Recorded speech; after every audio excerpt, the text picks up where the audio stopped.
ஆண்டவராய் இயேசு கிறிஸ்துவின் நாமத்தினாலே இந்த நாளிலே உங்களுக்கு வாழ்த்துக்களை தெரிவித்துக் கொள்கிறேன். எப்படி இருக்கீங்க? சந்தோஷமாக இருக்கீங்களா? மகிழ்ச்சியாக இருக்கீங்களா? உங்களை சந்திக்கிறதுல மிகுந்த மகிழ்ச்சி அடைகிறேன். பிறந்த நாளை, திருமண நாளை கொண்டாடுகிற பிள்ளைகளை இயேசுவின் நாமத்தினால் ஆசீர்வதிக்கிறேன். இந்த நாளிலும் கூட நாம் ஒருவர் பாரத்தை ஒருவர் சுமக்கிறவர்களாக இந்த நாளிலே ஒருவருக்காக ஒருவர் விசேஷித்த விதமாக நாம் ஜெபிக்க கடமைப்பட்டு இருக்கிறோம். இந்த மாதம் அநேக தேவைகள் உள்ள மாதம்.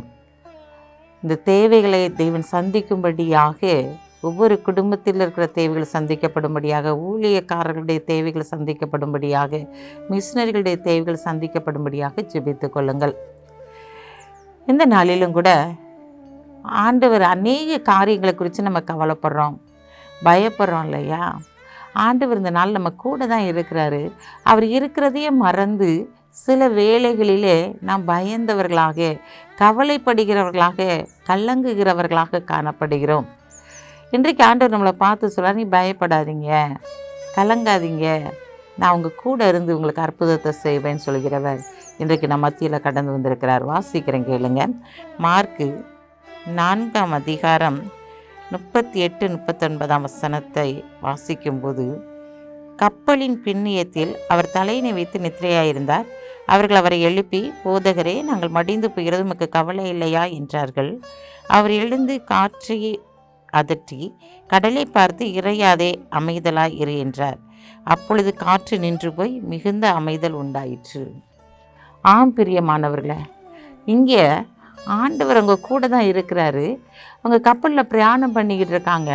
பயங்கரமான ஒரு காற்று அங்கு வீசுகிறதை பார்க்கிறோம். அந்த படகுலெல்லாம் என்ன வந்துட்டு தண்ணி வருகிறதாய் பார்க்கிறோம். ஐயோ, நம்ம மூழ்க போகிறோமே அப்படின்னு சொல்லிட்டு சீடர்கள் எல்லாம் பயந்துகிட்டு இருக்காங்க. ஏன்னா தேவன் அவர்களோடு இருக்கிறார் என்பதை அவர்கள் மறந்து அவர்கள் கவலைப்பட்டு கலங்குறவராய் இருந்தபடியினால அவரை எழுப்பி சொல்கிறாங்க, ஐயோ, நாங்கள் மடிந்து போகிறது உங்களுக்கு கவலை இல்லையா அப்படின்னு சொல்லி கேட்குறாங்க. கேட்கும்போது ஆண்டவர் இந்த காற்றை பார்த்து, கடலை பார்த்து சொல்கிறாரு, இறையாதே, அமைதலாக இரு அப்படின்னு சொன்ன வார்த்தைகளே அந்த பிரச்சனை அங்கு முடிவுக்கு வருகிறதை பார்க்கிறோம். ஆம் பிரியமானவர்களே, இன்றைக்கு உங்களுடைய குடும்பத்தில் ஒரு பிரச்சனை என்றால், உங்களுடைய பிள்ளைகளுடைய வாழ்க்கையில் ஒரு பிரச்சனை என்றால், நீங்கள் வேலை செய்கிற இடத்துல ஒரு பிரச்சனை என்றால், அந்த பிரச்சனையை பார்த்து நீங்கள் பேசுங்க. அவங்க பேசும்போது அங்கே அற்புதம் நடக்கும், அதிசயம் நடக்கும். ஆண்டவர் இறையாதே, அமைதலாயிரு என்று சொன்னது மாத்திரத்திலே அந்த வேலையிலே அந்த கடல் கொந்தளிக்கலை, அந்த காற்று வீசலை, எல்லாமே அப்படியே அமைதல் உண்டாயிற்று என்று சொல்லி பார்க்கிறோம். இன்றைக்கும் அதே ஆண்டவர் உங்களுக்குள்ளாக வாசம் பண்ணி கொண்டிருக்கிறார். அதே தேவன் இன்றைக்கு உங்கள் அருகில் இருக்கிறார். உங்கள் போக்கையும் வரத்தையும் ஆசீர்வதிப்பேன் என்று சொன்னவர் உங்கள் கூட தான் இருக்கிறாரு. அதனால் நீங்கள் அந்த பிரச்சனையை பார்த்து பேசுங்க, கோபத்தை பார்த்து பேசுங்க. ஆண்டவரே, என் பிள்ளை ரொம்ப கோபப்படுறான், இவனுக்குள்ள இருக்கிற கோபத்தின் ஆவி இயேசுவின் நாமத்தினால வெளியே போ அப்படின்னு சொல்லும்போது அந்த கோபம் அவனை விட்டு வெளியே இருக்கிறதை நீங்கள் பார்க்க முடியும். என்ன பாவத்தில் இருக்கிறாங்களோ அந்த பாவத்தை விட்டு வெளியே வரும்படியாக நீங்கள் கட்டளை கொடுத்து ஒவ்வொரு நாளும் நீங்கள் ஜெபிக்கும் போது அந்த பிரச்சனையிலிருந்து நீங்கள் வெளியே வருகிறதை பார்க்க முடியும். ஆம் பிரியமானவர்களே, இந்த நாட்டில் பிரச்சனையை பார்த்து பயப்படாதீங்க, கலங்காதீங்க, கவலைப்படாதீங்க. இந்த நாளில் ஆண்டவர் உங்கள் கூட இருந்து உங்களுடைய வாழ்க்கையில் அற்புதத்தை செய்து உங்களை கனப்படுத்துவார். கண்களை மூடி ஜெபிப்போம். அன்புள்ள ஆண்டவரே, இந்த நாளுக்காக உமக்கு நன்றி செலுத்துறையா. இந்த நாளிலும் தகப்பனே துதிக்கிற சோத்திரைக்கிறையா.